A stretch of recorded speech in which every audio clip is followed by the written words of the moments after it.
J'espère que vous allez bien. Je vous souhaite la bienvenue dans un nouvel épisode de podcast. Aujourd'hui, je ne suis pas toute seule puisqu'on accueille Larissa. Merci beaucoup d'avoir accepté mon invitation. Est-ce que tu vas bien? Ça va très bien et trop contente de faire cet enregistrement avec toi. Trop bien. On va aujourd'hui du coup parler de story puisque c'est pour ça que tu es connue. Mais avant qu'on approfondisse le sujet, pardon, est-ce que tu peux nous dire un peu qui tu es, comment tu t'es lancée, quel est ton profil, ton parcours, etc. Alors, du coup, je m'appelle Larissa, je suis brésilienne, donc vous allez sûrement entendre un petit accent arriver. Je suis arrivée en France, ça fait longtemps maintenant, et j'ai toujours été un peu, enfin, je savais pas parler français quand je suis arrivée, et j'ai toujours eu du coup une certaine difficulté à parler, à communiquer, j'avais un peu peur. Et un jour, un prof m'avait dit non, mais tu peux pas faire ci ou ça parce que tu as des problèmes de langage. Et je pense que c'est un peu resté dans ma tête. Et du coup, depuis, j'ai toujours été dans un parcours communication marketing, comme pour dire, regarde, je peux bien le faire. Et du coup, j'ai fait mes études là-dedans. Et à la fin de mes études, j'étais en alternance, mais j'avais pas trop aimé. Et du coup, j'ai décidé de créer un compte Insta pour montrer mes compétences et améliorer un petit peu mon CV pour trouver du coup le fameux CDI.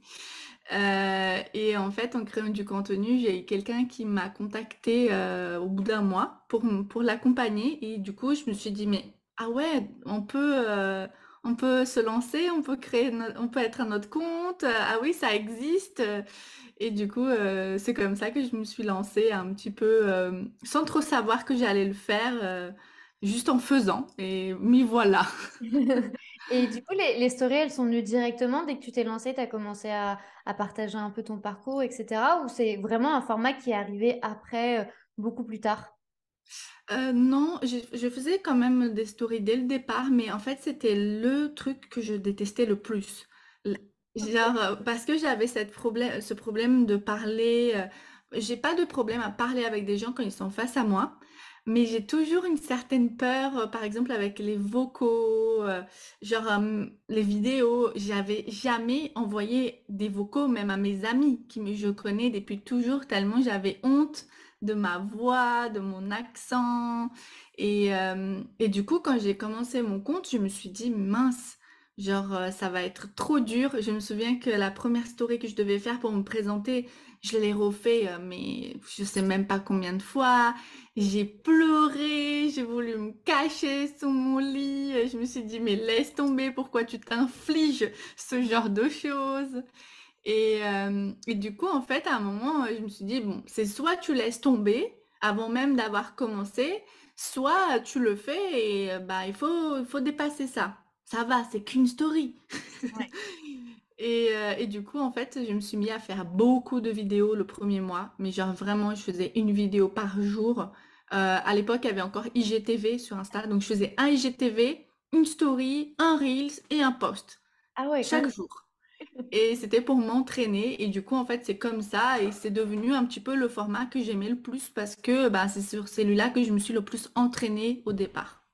Et face à cet entraînement, quelles sont les erreurs que tu as pu identifier, par exemple, deux, trois erreurs que toi tu faisais et aujourd'hui que tu te dis, j'aurais jamais dû faire ça. Bah, déjà faire ça. Je pense, avec un peu de recul, je me suis dit, bon, c'était peut-être pas la meilleure manière de commencer, à part si je voulais devenir folle. Mais ça a fonctionné quand même. Enfin, je me souviens, enfin, c'était beaucoup de travail. Et du coup, clairement, je travaillais de dingue. Mais en même temps, aujourd'hui, je me dis, bah, si j'avais pas fait ça comme ça, bah, j'aurais pas eu autant d'expérience en aussi peu de temps. Finalement, peut-être qu'il y avait des gens qui seraient pas venus me voir. J'étais vraiment hyper focus, hyper à fond. Et du coup, j'avais en fait créé toute une mini formation gratuite sur IGTV. Donc, chaque jour, on travaillait sur un point. Et en fait, ce même plan, je l'ai repris derrière pour créer ma première formation. Et du coup, petit à petit, j'ai grave réutilisé tous les contenus que j'avais partagés et optimisé. Donc, si c'était bien, mais je sais pas si le faire en un mois, c'était la Ouais. meilleure chose. Mais voilà. Ouais, en fait, tu as vraiment construit en fait tout ton business entre guillemets avec une vraie communauté, avec des vrais gens qui étaient vraiment intéressés, qui ont testé ton produit et en fait qui l'ont aussi un peu construit avec toi, je dois dire. Et c'est aussi Ouais. le, tout le lien que tu fais avec les stories, de pouvoir communiquer directement avec les gens. Est-ce que tu as réussi à déterminer quelques petites techniques pour justement créer un lien, pour, tu sais, dépasser vraiment la barrière du téléphone et pour que les gens interagissent avec toi? Est-ce que c'est quand tu es le plus naturel? Est-ce que quand tu vas, par exemple, partager des trucs business? Est-ce que tu arrives à identifier les points où vraiment il y a une effusion qui se crée derrière le téléphone? Mm. Et ben, je pense que c'est un peu des deux. Il y a la partie spontanée, ça fonctionne super bien, vraiment montrer qu'est-ce qu'on est en train de faire actuellement, pourquoi on est en train de faire comme ça, qu'est-ce qui se passe, à quoi on pense, être vraiment transparente sur tout ça. Je me souviens qu'au tout début, les gens savaient que je détestais les vidéos, ils savaient que j'aimais pas les stories, ils savaient que c'était mon premier live, et j'arrêtais pas de raconter. Du coup, je me disais, une chose que du coup j'ai mis en place au départ aussi, c'était ce côté, j'avais trop du mal à dire bonjour, tout Mm. simplement, mais rien que prendre le téléphone, dire bonjour, ça me dérangeait. Et c'est dire, parce que même aujourd'hui, j'ai fait une story où j'ai dit hello et ça m'a gênée, genre je le fais jamais. Et en fait, j'ai dû trouver des manières de contrer juste ce côté dire bonjour. Et en fait, j'ai commencé à dire bonjour à l'écrit. Et Mhm. ensuite, je parlais de ce que je voulais dire. Et en fait, ça m'a aussi enfin, ça a créé, je pense, dans ma manière de faire, le fait de beaucoup parler à l'écrit. Et Mhm. c'est vrai que je fais beaucoup de stories à l'écrit, etc. Et du coup, ça a créé aussi ce lien parce que je raconte des petites histoires, je viens dire des petites choses qui se passent au quotidien, ou j'apporte aussi du contenu très stratégique, très éducatif aussi. Et du coup, je fais beaucoup à l'écrit, mais et du coup, quand j'apparais, la plupart du temps, j'apparais pour les moments de connexion du quotidien, une petite blague. Et du coup, je pense que ça apporte ce côté stratégie, mais aussi ce côté connexion du quotidien, quoi. Mhm. Du coup, en fait, de ce que je retiens de ce que tu es en train de dire, il faut vraiment s'entraîner. Parce que c'est vrai qu'en fait, les gens ont souvent peur, tu sais, de prendre leur téléphone et de dire salut, j'espère que vous allez bien. Tu sais, c'est un peu gênant. Et toi, Mm. le fait de contourner ça à l'écrit et après juste de dire un peu ce que tu as à dire, ça permet d'équilibrer la balance et d'avoir un story peut-être un petit peu plus dynamique et un story qui va être complètement statique avec l'écrit. Est-ce que tu as arrivé facilement à créer le pont entre ce côté humain que tu mets beaucoup en avant avec les blagues, tes histoires de la vie quotidienne et les ventes que tu dois faire pour faire tourner ton business? Comment tu as réussi à gérer ce côté plus commercial au niveau des stories? Parce que c'est vrai que tu vois, moi j'ai déjà entendu dire les stories, c'est pas pour attirer des nouveaux clients ou attirer des nouveaux abonnés. Les gens ne vont pas s'abonner quand ils vont voir ta story. Par contre, après, par la suite, ils peuvent acheter. Il y a vraiment ce côté de fin de tunnel, tu sais, fin d'entonnoir de vente, où vraiment la story est là pour vendre. Du coup, tu as réussi, toi, assez naturellement à te dire, ben, let's go, on va vendre, hein, ou c'était assez difficile quand même? En fait, du coup, dans les stories, il y a trois types de stories aujourd'hui que j'aime bien dire. Il y Mhm. a les stories de autorité, donc là où on partage vraiment des connaissances, un contenu éducatif, en fait, où on montre que on est compétente et que la personne, du coup, si elle a un besoin, on peut répondre à ce besoin-là. Il y a les stories de connexion, donc là, les stories qui vont vraiment permettre à la personne de mieux nous connaître. Et du Mhm. coup, si elle sait qu'elle a un besoin, qu'elle sait que nous, on est là, une référence dans ça, et qu'ensuite elle dit, en plus elle est trop sympa, en plus elle est cool, du coup, le choix, il se porte plus sur nous que Mhm. sur quelqu'un d'autre. Du coup, il y a ce côté vraiment, on partage, enfin, elle s'identifie, et du coup, forcément, elle nous fait plus confiance. Et Ok. après, il y a les stories de conversion où en fait on va parler de notre offre et du coup générer un certain désir pour l'achat. Et en fait, dans les stories, donc comme tu as dit, c'est un tunnel de vente et l'intérêt, c'est pas juste d'utiliser un type de story et dire par exemple, objectif des stories, c'est vendre. Certes, c'est quand même le format le mieux aujourd'hui pour vendre parce que justement, les gens qui nous regardent, c'est des gens qui sont déjà plus qualifiés.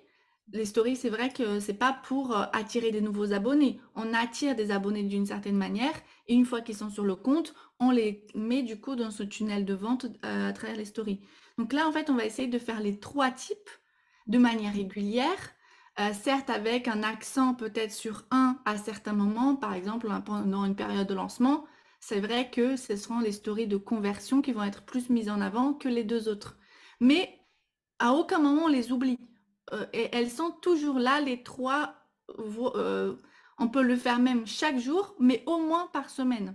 Et Ok. du coup, en fait, c'est un peu comme ça, petit à petit, que j'ai construit dans les stories. Je savais que au bout d'un moment, bah, je partageais beaucoup de stories, donc c'est surtout en autorité, parce qu'en fait, j'avais, comme je disais, j'étais mal à l'aise à rien qu'à dire bonjour, et je me voyais pas raconter ma life en mode bon, enfin, je vais dire raconter ma life plus en mode vraiment blogueuse, instagrammeuse et des choses qui en fait je me disais mais on s'en fout. Enfin même moi je regarde pas ce genre de story, je veux pas faire alors que que je m'en fous. Et du coup je me disais bah il faut que je partage aussi des connaissances dessus. Ok. Et donc au départ je faisais beaucoup de stories autorité où je montrais vraiment, par exemple, avec les boîtes à questions. Je faisais des boîtes à questions dès le début où je viens vraiment faire, enfin, t'apporter plein de solutions sur sur ta difficulté du moment. Et les gens me voyaient vraiment mettre ça en place. Et petit à petit, ils se disaient, ah, j'adore tes stories, elles sont super intéressantes, j'aime bien comment tu mets ça, t'apportes toujours plein de valeur sur tes stories. Et du coup, petit à petit, j'ai commencé à plus intégrer la connexion. Même si je faisais déjà un petit peu, mais j'ai commencé vraiment plus à mettre des choses très précises par rapport à mes valeurs, les valeurs de mon activité, des choses un peu plus autour de ma vie en général, le fait que je sois brésilienne, donc montrer un petit peu certaines choses.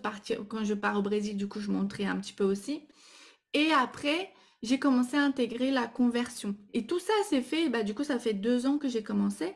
Et tout ça, c'était la première année, par exemple. Mhm. Où, du coup, la conversion, j'en faisais en story, mais je parlais pas de mes offres tous les jours, par exemple. C'était rare. Enfin, je faisais peut-être une fois par semaine, voire toutes les 2 semaines au départ.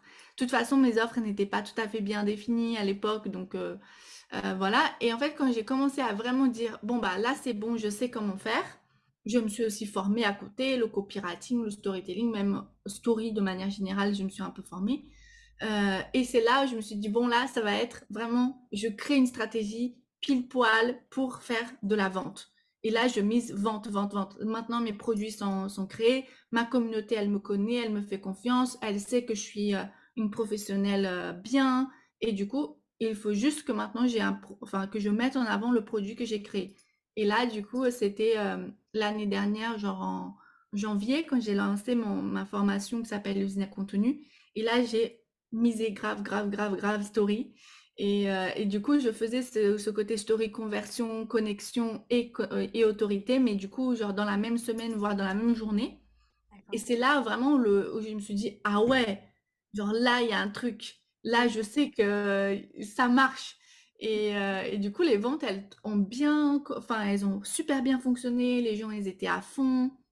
Et du coup, tellement qu'ils m'envoyaient vraiment beaucoup de retours par rapport à ça et que même j'ai vendu parce que dans ma formation, j'avais intégré les stories. Et beaucoup de personnes achetaient tout le programme parce qu'il y avait les stories. Et du coup, j'étais là, ouais, c'est trop cool. Il faut que j'en fasse une formation dédiée. Et du coup, petit à petit, j'ai continué pendant encore quelques mois sans avoir fait de formation dédiée. Et du coup, le jour où j'ai créé la formation, je savais aussi que le besoin était là parce que ça faisait déjà quasiment 2 ans que j'étais en train de construire ça petit à petit et que les gens, bah, du coup, me voyaient un petit peu comme une référence, quoi.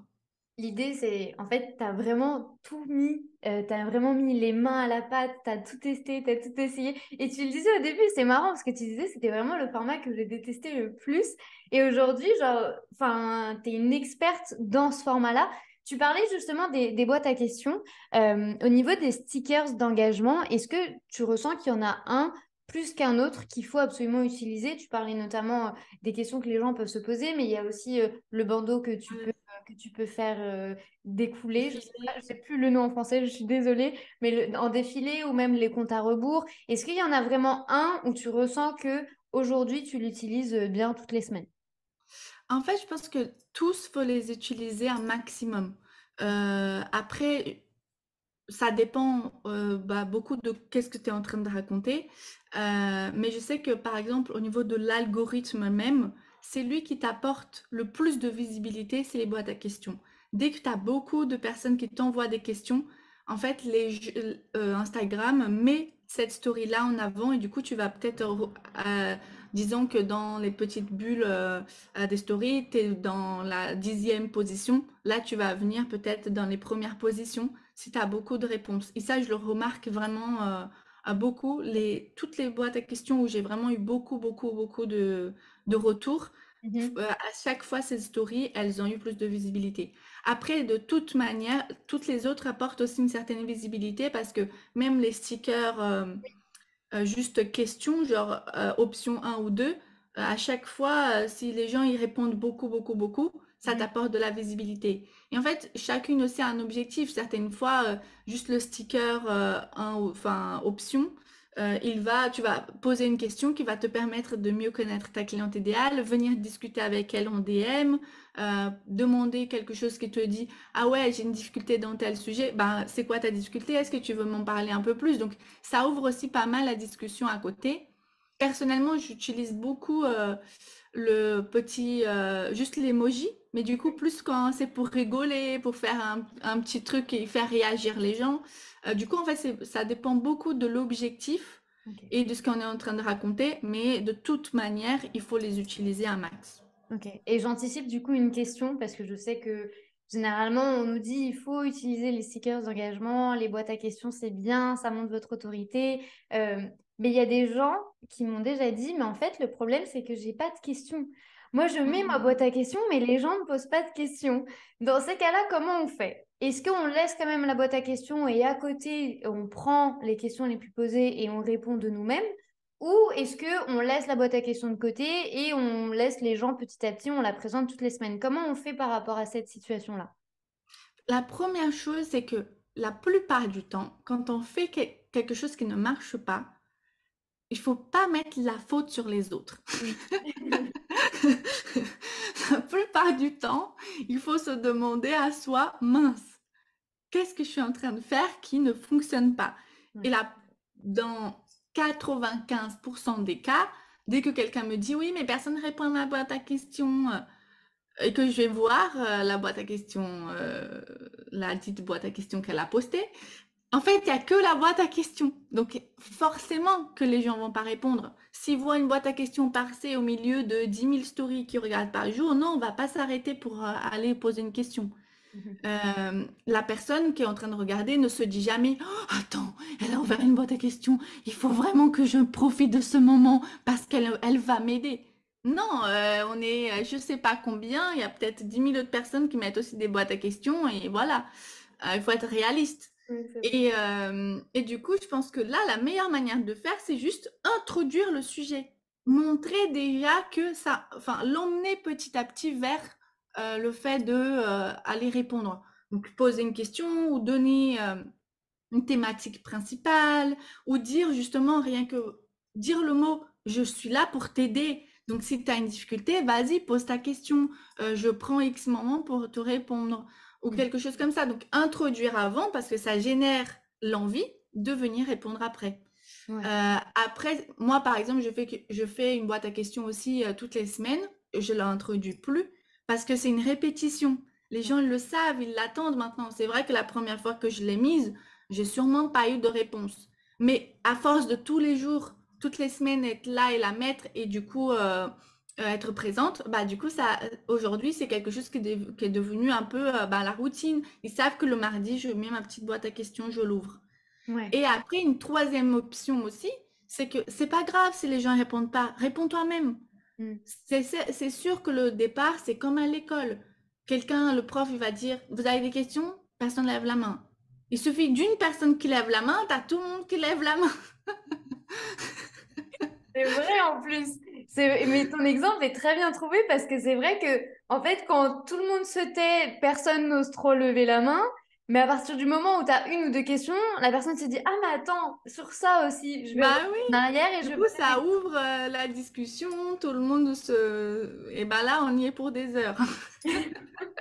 Donc là, c'est pareil, il suffit de se poser à soi-même une ou deux questions, Ouais. répondre direct après avoir mis sa boîte à questions, parce qu'il y a aussi ce côté ne laisse pas un délai. C'est genre, tu as publié ta boîte à questions, réponds direct à une question, une ou deux, et en fait, la personne qui va voir ta story première avec la boîte, elle va peut-être pas répondre. Elle voit ta réponse, elle voit une autre réponse remplie de valeur, ça aide vraiment, le sujet m'intéresse. Bah attends, je reviens dans les stories, je pose ma question. Et du Ouais. coup, c'est comme ça que ça ouvre en fait l'envie. Au Très bien. départ, moi j'ai fait comme ça. Aujourd'hui, j'en fais plus, mais c'est juste pour démarrer le truc. Après, une fois que c'est démarré, bah, il suffit de continuer et de créer du coup cette habitude chez les abonnés, quoi. Là, il y a vraiment une idée de régularité qu'il faut absolument intégrer dans la tête des gens qui nous suivent, de leur dire, je suis là, je suis disponible, tel jour, enfin, posez votre question, je serai là pour vous répondre. Mais si on ne les met pas dans la piste, on ne pose pas de contexte et du coup, ça va se perdre comme ça en plein milieu de toutes les stories qu'il y a. Euh, Ouais. tu racontais tout à l'heure que ça me fait sourire parce que c'est vrai que moi aussi, parfois, j'ai eu ce problème-là de me dire, oh, je vais pas dire ça devant la caméra, tout le monde s'en fiche. Mais enfin, je raconte ma vie, on s'en fout. Ce côté un peu de racontage de life, comme tu le disais tout à l'heure, comment toi tu fais aujourd'hui pour trouver le bon équilibre entre ce que tu partages et ce que tu décides de ne pas partager? Est-ce qu'on est obligé aujourd'hui de montrer un peu les coulisses et notre vie perso, etc., pour créer du lien? Ou est-ce qu'il y a d'autres techniques que l'on peut mettre en place pour que les gens se connectent à nous? Il y a deux choses. En fait, on peut ne pas tout montrer. Enfin, on peut ne montrer rien du tout d'ailleurs. Mhm. Et on peut aussi montrer ce qu'on a envie de montrer.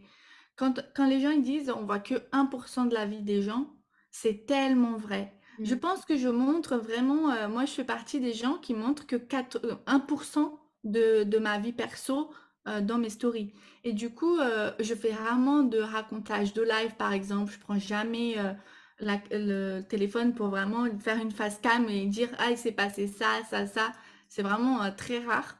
Mais Mhm. du coup, moi personnellement, j'ai choisi de comment je connecte avec les personnes, c'est plus en fait au niveau de mes positionnements et de mes valeurs. Et du coup, ça va être ben dans mon quotidien d'entrepreneuse, je vais dire ah ben aujourd'hui j'ai reçu tel message hyper macho. Moi, je suis très dans le féminisme, etc.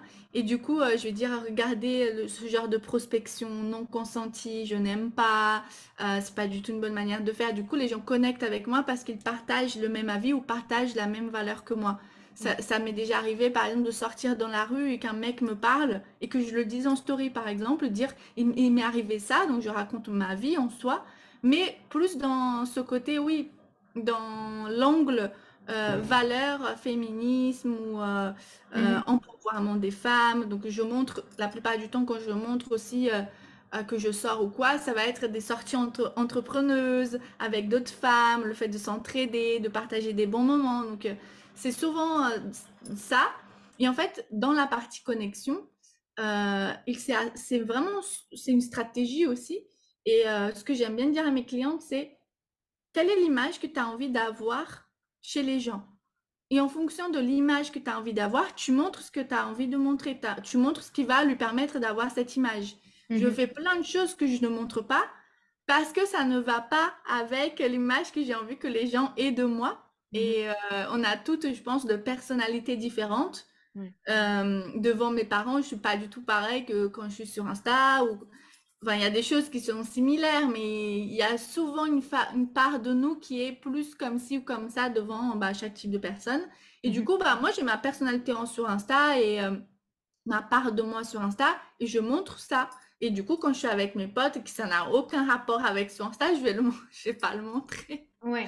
Donc, ça a vraiment, je pense, si tu as envie de raconter ta vie, il n'y a aucun problème. Mais du coup, en fait, c'est raconter ta vie en choisissant les moments qui, Mhm. pour toi, vont être vraiment enfin, qui vont te permettre de nourrir cette image ou cette connexion que tu as envie d'avoir avec tes abonnés.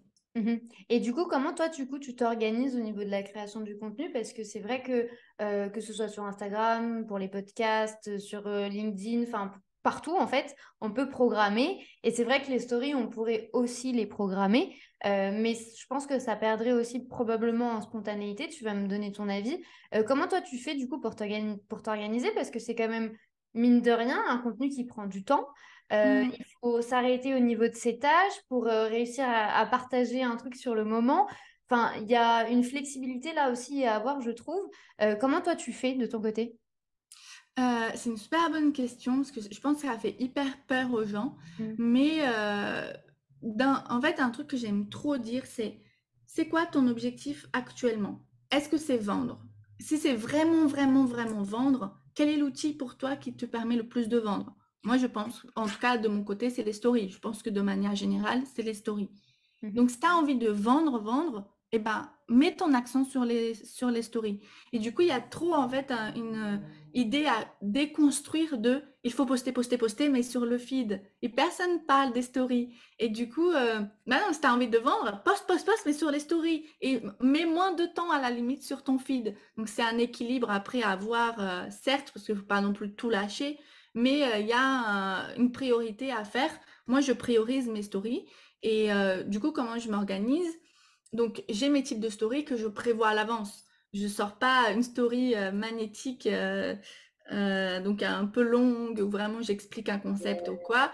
Je les ai fait à l'avance. Et du coup, la plupart du temps, c'est soit j'écris mes stories pour la semaine. Mhm. Du coup, j'ai déjà rédigé. Des fois, je rédige le jour même. Ou hier, par exemple, j'ai une idée de story qui m'est venue. Je l'ai écrite en 10-15 minutes, là, d'un coup. Donc, je les rédige. Et après, par contre, tous les matins, je prends un temps pour les créer visuellement. Soit Ok. je les crée, si c'est vraiment, je sais que le jour d'après, je vais pas avoir le temps, je les crée un jour avant. Soit de base, j'ai mon temps bloqué dans mon agenda. C'est la première chose que je fais dans ma journée. Je me réveille, je me prépare, je m'assois sur mon bureau, je fais mes stories. Ok. Et du coup, au moins, je sais que j'ai plus rien à faire de ma journée. Ma story est postée. Maintenant, il n'y a plus que à attendre les résultats. Mhm. Et du coup, soit après, j'ai des idées qui me viennent dans la journée ou si j'ai envie de partager un petit truc, et bah du coup, je prends mon téléphone, je le fais. Et là, c'est ce côté un peu plus spontané qui vient vraiment dans la journée. Je prends 3 minutes, 5 minutes pour faire un petit truc. Mais ce qui est vraiment important a déjà été fait le matin, quoi. Mhm. C'est vraiment le côté business de la story, tu le fais dès le début. Comme ça, tu es libre après pour la journée, tu n'as plus de pression ni de stress par rapport à ça. Et après, pendant la journée, si tu veux revenir, tu reviens, tu Mm. fais un coucou. Est-ce que pour toi, aujourd'hui, c'est essentiel et obligatoire de se montrer en story ou pas forcément? On peut très bien réussir à connecter, créer du lien sans jamais se montrer. Je dirais pas que c'est obligatoire de se montrer, parce que moi je me montre très peu en fait. Je pense qu'il y a des semaines, voire des mois où j'apparais très peu. Ou quand j'apparais, c'est un boomerang ou c'est une petite photo, mais j'apparais très peu. Mais en fait, c'est trop important en tout cas de avoir ces stories de connexion, de partager ses valeurs, de partager des moments de sa vie, de partager des histoires de sa vie, à raconter dans la connexion aussi, bah, comment tu as commencé, qu'est-ce que tu as fait être là, bah, des petites choses qui se sont passées dans ton quotidien, comme je disais tout à l'heure, bah, je sais pas, quelqu'un m'a sifflé dans la rue ou je suis partie en vacances avec ma mère et parce que ma famille, mon activité, si je le fais, c'est pour aider ma famille, bah, je montre ce moment-là aussi, j'en parle. Donc ça, c'est important. Après, se montrer et vraiment qu'on voit ton visage tous les jours, je pense pas que ce soit une obligation. Et il y a plein de gens qui ne se montrent vraiment jamais pour le coup, mais qui humanisent quand même un petit peu avec des emojis, avec des petits personnages qu'ils se créent. Il y a des gens, je sais que créer vraiment un personnage à côté de soi, par exemple, aujourd'hui, c'est X personne qui est en train de parler. Donc, ça crée toujours ce petit... En fait, dans le mot story, enfin, story, ça veut dire histoire. Donc, du moment où tu racontes des petites histoires, ça fonctionne. Ouais.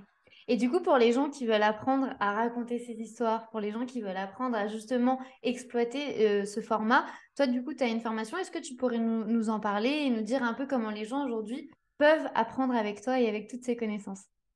Du coup, après 2 ans à tester, essayer plein de choses, j'ai créé la formation Story Magnétique, donc dédiée aux stories. Et en fait, dans cette formation, j'explique vraiment ce côté, comment créer son tunnel de vente à travers les stories et comment utiliser donc ces trois types de stories-là dans ce tunnel. Donc, en fonction de ton objectif actuel, quelle story tu vas plus mettre en avant et aussi quel pourcentage dans tes stories de base tu vas mettre plutôt dans ça, dans ça et dans ça. Et petit à petit, c'est comme ça que tu construis en fait ta stratégie à toi. Mhm. Et dans la formation, du coup, il y a beaucoup de notions de copywriting et de storytelling. Donc, en fait, tout est dans comment capter l'attention de tes abonnés dès les premières stories et comment retenir cette attention jusqu'à la fin. Et du coup, entre tout ça, c'est beaucoup mettre des histoires. C'est toute une manière de les rédiger, de les écrire pour faire que j'ai capté l'attention, je suis avec toi tout le long de la story. À la fin, il y a un petit appel à l'action du coup qui t'emmène vers l'achat. De toute façon, tous les liens seront juste en dessous de cet épisode de podcast. Comme ça, vous pourrez découvrir et vous pourrez découvrir le programme et savoir si oui ou non c'est fait pour vous. Merci. En tout cas, Larissa, c'était un vrai, Merci à vrai toi. plaisir de t'accueillir dans la But First Academy et je te dis à très bientôt. À très bientôt. Merci.